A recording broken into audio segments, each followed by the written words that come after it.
Question है find out correct order for heat of hydrogenation of these compounds.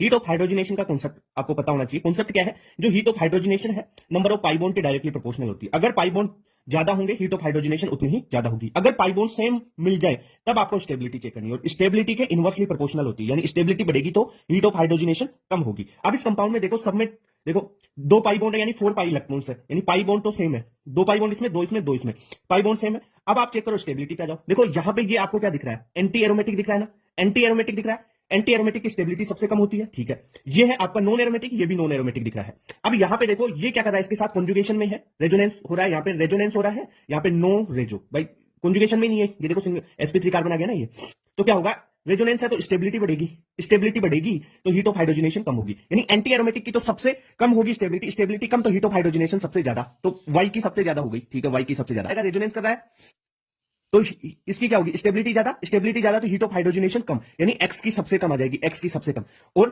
Z की middle आ जाएगी। क्यों? Y से कम जेड क्या रही ना, क्योंकि रेजोनेंस नहीं कर रहा है तो स्टेबिलिटी कम है, इसकी स्टेबिलिटी कम है तो हीट ऑफ हाइड्रोजनेशन ज्यादा, यहां पे स्टेबिलिटी ज्यादा तो heat of hydrogenation come. Clear बात? तो करेक्ट आंसर हो गया सेकंड।